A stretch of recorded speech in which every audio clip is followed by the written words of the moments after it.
Salut les gars!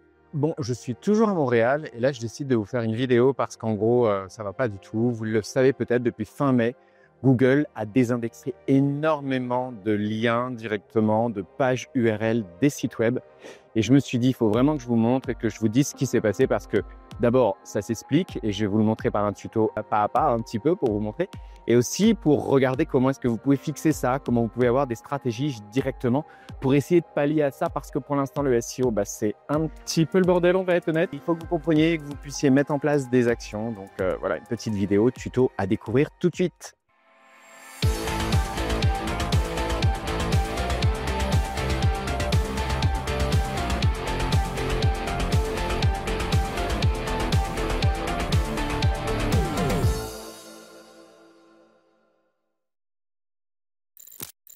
Alors, nous voilà arrivés sur mon écran. Je vais vous montrer un petit peu ce qui s'est passé, ce que j'ai observé donc au fil des semaines depuis donc le 20 mai, date à laquelle Google a commencé donc à faire le ménage d'une manière générale sur le web en désindexant des millions de pages web. Ça peut donc toucher tout le monde et ça, il faut le savoir. Que vous soyez un site avec beaucoup de génération de pages ou pas, ça touche à peu près tout le monde. Il n'y a pas de sites de mauvaise qualité ou de bonne qualité qui sont touchés. C'est tout simplement un ensemble de facteurs qui lui prend la considération, lui, de faire ce ménage. Vous avez les fiches produits qui peuvent être indexées, vous avez des articles, évidemment. Vous avez les pages récentes aussi qui, si elles n'ont pas de trafic, elles ont été parfois même pas indexées du tout. C'est arrivé avec une de mes clientes avec qui on a pu vérifier directement. Ou évidemment des sites qui ne sont pas SEO friendly. Et donc pour le coup, moi je l'avais observé la première fois, donc vu que j'ai fait les KPI régulièrement. Vous voyez ici pour nous, donc j'ai pris exprès notre site. Vous voyez, on a 108 non indexés. Alors bon, les 108, ça ne veut pas forcément dire qu'on veut que toutes les pages soient indexées. Mais c'est vrai que je me suis posé la question et en général, quand on descend ici, ce que je regarde souvent, c'est dans celle-là, les non indexés. Vous voyez, vous avez exploré et détecté et je regarde s'il y a des pages qui me paraissent problématiques. Et à l'époque, j'en avais trouvé 3-4 et je m'étais dit, tiens, c'est bizarre, il n'a pas voulu indexer. Vous voyez là, à partir de début juin, comment ça a augmenté.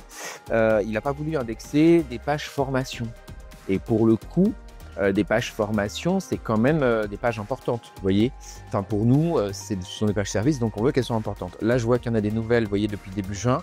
Mais à l'époque, j'avais observé, par exemple, je ne sais plus où est-ce qu'elles sont, hop, mais ça, c'est peut-être dans l'autre. Formation au web marketing, par exemple, formation pour les réseaux sociaux. Celle-là, je veux qu'elle soit indexée. Donc, pour le coup, je ne comprends pas. Enfin, je ne comprends pas. À l'époque, ça m'a questionné. Je me suis dit, bon, on le sait, Google n'aime pas le contenu dupliqué, il n'aime pas aussi la canonisation, pardon, la cannibalisation. La cannibalisation, ça veut dire quoi? Ça veut dire quand deux pages sont trop proches et qu'elles traitent du même sujet. Or, nos pages formation, c'est vrai qu'elles ont une structure et un formalisme qui est assez similaire de l'une à l'autre. Et on a 7 ou 8 pages formation. Il est possible qu'il y en ait une ou deux, ils se disent, bah oui, mais je vois déjà le même équivalent ailleurs. Donc, ce que j'avais fait à l'époque, normalement, je pense l'avoir fait. Mais j'avais pas beaucoup de temps fin mai. Donc, je suis allé ici. Vous voyez, là, il me marque que cette URL est sur Google. C'est-à-dire qu'en fait, il la détecte comme non répertoriée, mais il l'a quand même explorée. On peut ici redemander une indexation, mais vous voyez, comme c'est vert, ça veut dire que l'indexation que j'ai demandée d'une manière générale, elle a été validée. Ce qui n'est pas forcément le cas de toutes les indexations qu'on peut demander manuellement. En l'occurrence, ce qui est important, c'est de savoir qu'on peut vérifier ces éléments-là. Donc, ce que j'avais fait, par exemple, avec un site qu'on avait terminé il n'y a pas longtemps, comme je savais qu'il était assez récent, mais qu'il n'y avait pas eu vraiment de travail de popularité derrière ce site, eh bien, je suis allé l'observer. Alors, c'est pas sur ce compte-là, je vais partir sur un autre. Excusez-moi. J'ai plusieurs comptes, voilà. Et donc, en fait, ce qu'on avait été voir, c'est qu'on avait été voir les pages globales, là, ici, et on s'était rendu compte que, là, vous voyez, alors, ma cliente a fait le travail, c'est-à-dire que pendant les premiers mois où le site a été lancé, il y a une seule page que Google, vous voyez. Parce qu'on est allé ici dans Explorer non indexé, et il y en avait, sur les 10 pages, il y en avait 9 qui étaient non indexées. Donc, à cette date-là, ce qu'on a fait, C'était en date d'il y a 2 semaines. On est allé les indexer manuellement et ça a permis aux pages d'être revisibles. Le problème, c'est que si ça se passe de cette manière-là et qu'il n'y a toujours pas de trafic, il y a de fortes chances que Google les repasse en non indexés avec très peu de temps derrière. Donc, c'est important d'avoir une stratégie de popularité. Pourquoi ? Parce que pourquoi est-ce que Google fait ça ? Pourquoi est-ce qu'il désindexe des pages ? C'est parce que c'est ni un bug ni une sanction, c'est un changement de paradigme. Ça veut dire quoi un changement de paradigme ? C'est-à-dire qu'il y a une évolution aujourd'hui dans les pages que Google considère qu'elles sont indispensables et toutes les autres, pour lui, elles ne sont pas nécessaires. Elles ne sont pas nécessaires, pourquoi ? Parce qu'il considère soit parce qu'elles n'ont pas de forte valeur ajoutée, soit parce qu'il n'y a pas d'expertise légitime démontrée. Donc pour cela, ça veut dire qu'il faut favoriser EEAT, qui est donc l'un des derniers critères de Google dans les 10 dernières années qui permettent aux pages d'exister. Ce que Google va cibler, il va cibler les contenus trop génériques ou interchangeables. Il va aussi cibler les pages orphelines ou alors trop anciennes. En l'occurrence, ça arrive très souvent. Je parlais il y a quelques secondes de cannibalisation. Alors ça, c'est très courant. Et comment est-ce que vous pouvez vérifier ça ? Parce que c'est quoi la cannibalisation ? C'est qu'en gros, vous avez fait des articles, vous avez fait des pages et que Google considère qu'elles ont la même thématique. Et que lui, il doit arbitrer. Il ne veut pas mettre en place une indexation des 2 pages, donc il va aller en chercher une en particulier. Et comment vous pouvez vérifier ça ? Alors là, cette fois-ci, vous allez aller dans Performance, vous allez faire une requête avec une expression de recherche ou un mot-clé principal et vous allez voir combien de pages sont mises en avant. Là, je vais prendre cet exemple-là. Je vais faire ajouter un filtre requête et je vais mettre requête contenant ça. J'aurais pu mettre plus que 3 mois quand même, mais bon. Et donc, je vais voir, vous voyez, qu'il y a bien des requêtes sur ce mot-clé-là. D'accord, ok. Il y a un clic pour 855 impressions. Mais quand je vais dans page, vous voyez, j'ai 3 pages. Donc, c'est évident que Google doit arbitrer. Il doit se dire, pour Bim Gen, qu'est-ce que je mets en avant ? En l'occurrence, ce qu'il a mis en avant, c'est plutôt cette page-ci, puisqu'il y a eu un clic. Les autres ont été un peu envoyés, mais au final, cette page aurait pu avoir 1300 impressions et peut-être plus de clics parce qu'elles vont être plus haut d'une manière générale. Les 2 autres, pour lui, ne font pas de sens. D'autant qu'un article de 2021, ça n'a plus d'intérêt sans doute. Et ici, je ne sais pas ce que c'est, mais il considère que c'est trop proche de ce contenu-là. Donc attention, parce que, comme vous voyez, ça va avoir une incidence dans la désindexation des pages. Il faut savoir aussi que les sites qui ont un maillage interne non travaillé, trop faible, ne vont pas avoir de bons résultats non plus. Donc attention à ça, puisque on va favoriser à la fois le maillage interne aujourd'hui et également le maillage externe. On va donc, et là j'arrive à un petit peu des conseils, on va donc proposer aux gens au maximum de travailler en externe leur maillage à partir de plateformes dynamiques. Alors, ce que j'ai un peu observé dans les 2 dernières semaines, aux États-Unis, ils disent oui, il faut aller sur Reddit. Le problème, c'est qu'en Europe, Reddit, c'est pas très utilisé. Je dis pas que ça ne va pas l'être, et peut-être que c'est une solution d'essayer ce genre de contenu sur Reddit. Mais pour l'instant, à part de faire du netlinking, je ne connais pas grand monde qui utilise cette plateforme, donc c'est peut-être pas la meilleure solution. Les autres solutions, c'est de trouver vous-même les plateformes qui vont faire le maillage externe le plus intéressant. Et l'idée, c'est de se dire, mon contenu bonifié que je mettais avant sur mon site web, des portfolios, des infographies, des éléments vraiment d'autorité en l'occurrence, je vais aller le poster ailleurs, le donner en quelque sorte à la communauté pour espérer que les gens qui le voient sur des éléments communautaires arrivent après sur mon site web. Ça, on le savait depuis très longtemps. Ça permet quand même de faire du netlinking et d'avoir une note au sens de Google très élevée. Donc, la note que Google donne, c'est ce qu'on appelle le Domain Authority, le DA. Plus on fait ça, plus on a de chances de monter.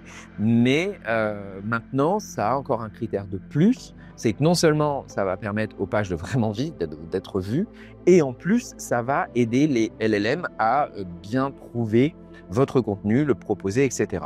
Alors là, je suis sur WePeps, pardon, je vais retourner sur le nôtre de site web pour vous montrer ce que moi je fais lorsque je lance un site et je vais le faire par exemple pour nous. Ici, quand vous êtes dans les liens, ici sur la Search Console, vous avez tous les liens qui ramènent vers vous. Alors, Web Marketing Com. Alors, je ne vais pas tomber directement dessus, mais vous voyez, ça, c'est un site qui est très connu dans le domaine du web marketing pour lequel j'ai écrit plusieurs articles et j'ai accepté de me dire ces articles, je ne les garde pas pour moi, je les donne à une autre ressource. Alors, les gens vont me dire, oui, mais on ne peut pas faire ça pour tout. Enfin, les gens, vous en l'occurrence. Certes, on ne peut pas faire ça pour tout, mais après, il faut un planning de networking. Web marketing com, si je mets Cyril Thiard, on va tomber sur les 3-4 articles que je leur ai donnés. Maintenant, de ce que j'ai vu dernièrement, parce que je l'ai cherché justement, de ce que j'ai vu dernièrement, ils étaient assez bas. Donc, je pense qu'eux aussi se font pas mal pénaliser ces derniers temps. Bon, après, l'article est vieux, 2020, effectivement. Mais donc, vous voyez, vous avez plusieurs liens dans l'article qui ramènent vers nos sites web. Et c'est ça qui va aider, d'une manière générale, à avoir cette figure d'autorité qui est nécessaire pour faire après vivre votre site web. Vous voyez d'ailleurs cet article, c'était ça en fait. C'était sur quelle plateforme diffuser du contenu. Donc je commençais par les réseaux sociaux. C'est pas la meilleure option les réseaux sociaux. Honnêtement, il y a encore un an, ça valait le coup de le faire sur Facebook et sur LinkedIn. Aujourd'hui, les deux réseaux donnant beaucoup moins de visibilité. Enfin, je le fais, hein, il faut le faire, mais n'attendez pas grand-chose de ça. Aujourd'hui, LinkedIn a perdu énormément de sa superbe. Peut-être les newsletters, si les gens sont vraiment engagés. Et encore une fois, très important de travailler l'engagement des communautés, des gens qui vous suivent, parce que plus vous allez avoir de clics, plus vous allez avoir de chances de repartage, plus vous allez avoir de clics et plus vous allez avoir de chances aux chances de Google de se dire « Ah tiens, ce contenu me semble intéressant ». Donc vous voyez, j'avais listé Medium, j'avais listé Reddit évidemment, puisqu'on en parle beaucoup en Amérique du Nord, Tumblr, pas très utilisé non plus en France, Imgur, bref, toutes ces plateformes-là, c'était des analyses que j'avais fait à l'époque, mais c'est à vous aussi de trouver dans votre thématique à quel endroit vous situez. Moi, je recherche parfois pour nos clients quand ils nous donnent la mission, mais si vous devez le faire vous-même de votre côté, c'est sûr que tout dépend de la thématique et le secteur dans lequel vous vous situez. Important, donc si je fais la synthèse, que faire à l'heure actuelle? Déjà, réindexer les pages qui sont désindexées de la Google Search Console. Vous l'aurez compris, c'est une manip individuelle que vous devez faire au moins une fois par mois pour vous assurer que la page, elle est visible. Les pages, il y en a plusieurs de désindexées. Ensuite, priorisez vos pages business, celles qui génèrent du trafic et de la conversion. Donc, allez dans Google Analytics de manière régulière, regardez d'où viennent les gens, les sources, et s'ils viennent de là, ça veut dire que c'est une page à alimenter. Si c'est Google Business, c'est Google Business. Si c'est, je sais pas moi, les pages jaunes, c'est les pages jaunes. Vous en avez sans doute plusieurs. Captez vraiment celles qui vont générer du trafic et des conversions. C'est-à-dire qu'il faut à la fois traquer ce qui se passe sur votre site web, mais également quand les gens vous contactent, leur demander comment est-ce que vous nous avez contacté. Et moi, je le fais systématiquement pour tous les leads. En l'occurrence, c'est assez divers. C'est assez diversifié. Les leads, on est sur de la conversion quand même. Donc, l'un des derniers, je me souviens quand même, c'était les pages jaunes. Alors que les pages jaunes, on n'a pas énormément de gens qui arrivent des pages jaunes sur notre site web. Comme quoi, il y a des gens qui nous contactent depuis la plateforme des pages jaunes sans forcément regarder notre site web. Donc, ça aussi, c'est important. Enrichir d'une manière générale toutes ces plateformes avec des AV clients, des infographies, des vidéos, des exemples réels et surtout des données exclusives. Alors, c'est mieux quand c'est exclusif. Après, si c'est un portfolio, vous pouvez faire un copier-coller, mais c'est mieux. Google va aimer le contenu évidemment spécifique et unique. Travaillez votre autorité thématique, très important. Renforcez vos hubs de contenu autour d'un sujet clé. Vérifiez votre cohérence sémantique, là aussi c'est très important. Renforcez évidemment le maillage interne en utilisant notamment Screaming Frog avec les pages qui peuvent être mal liées, les pages orphelines. Connectez le contenu le meilleur qui soit entre eux, parce qu'au final, sinon Google, moins il verra de liens et moins il pensera que les pages fonctionnent. Nettoyez au maximum votre site. Les gros sites ne servent plus à rien. Il faut vraiment des micro-sites qui sont pensés réactivité et fluidité rapide. Le reste, justement, sera sur les sites partenaires. Il vous faut un plan, justement, de ces sites partenaires. Surveillez vos backlinks. Parfois, les backlinks ne sont pas bons. Là-dessus, j'ai fait suffisamment de vidéos là-dessus, je ne reviens pas dessus. Et évidemment, diversifiez au maximum vos contenus. Là, dernièrement, les études nous ont montré, et je peux vous les donner, je les ai cités dans un email à un client justement, YouTube est un fort vecteur justement de trafic vers les LLM et également vers les aperçus de l'IA, AI Overview sur Google. Donc, s'il faut créer du contenu que habituellement vous créez en format texte, en vidéo, faites-le. Parce que ça vous donnera une légitimité de plus. N'oubliez pas d'habiller le tout avec votre charte graphique, très important. Et ça vous donnera une chance d'avoir du trafic qualifié vers votre site web. Google, il commence vraiment à puiser les réponses ailleurs que sur votre site web. Donc en gros, s'il faut être présent sur TikTok ou Reddit, soyez présent sur TikTok ou Reddit. Pourquoi rester uniquement sur votre blog ou votre site? Il n'y a pas d'intérêt particulier. Posez-vous la question, où Google va-t-il chercher de la valeur demain? Et pas seulement là où il a cherché hier. Dernièrement, justement, j'ai googlé, parce que je regardais une plateforme dans notre domaine, une agence qui avait beaucoup d'avis et pas mal de portfolios sur une plateforme, en l'occurrence, qui nous avait contacté il y a 2 ans. Et la plateforme en question pour un truc payant. Et on avait dit non, mais on avait quand même une visibilité. Et je suis allé sur 2 IA et j'ai demandé que penses-tu de cette agence? Et les avis qui ont été cherchés par l'IA, c'était pas Google, c'était pas non plus le site web, c'était la plateforme en question. Et plein, 5 sources différentes. Donc je me suis dit, il faut qu'on densifie notre page puisqu'on y est aussi. Et on va regarder les différences entre l'option gratuite et l'option payante. L'option gratuite peut peut-être être suffisante, mais en tout cas, déjà, on va bonifier notre page. On avait déjà eu des leads depuis cette plateforme, mais on l'a peut-être un peu sous-estimée parce qu'elle est clairement dans notre cœur de métier et que, pour le coup, visiblement, on le sait, le netlinking va favoriser les LLM, mais là-dessus, c'était criant le résultat. Donc voilà. En tout cas, sachez-le, on entre dans une ère nouvelle en SEO, plus question de faire du remplissage pour du remplissage et de rester statique. En l'occurrence, Google, il veut des sites experts, il veut des sites dynamiques, il veut des sites qui soient interconnectés avec le reste du web.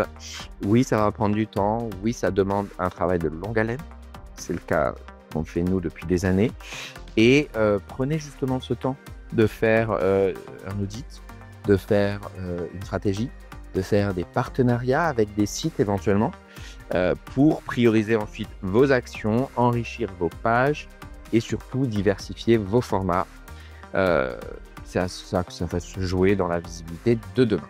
Et voilà, j'espère que cela vous est utile. Je vous invite à me suivre sur les réseaux comme d'habitude. Pour en savoir plus, n'hésitez pas si vous avez des questions, des commentaires. C'est l'occasion justement d'en savoir plus sur l'avenir du SEO. Je vous dis à très vite pour de nouvelles aventures. Salut, bye.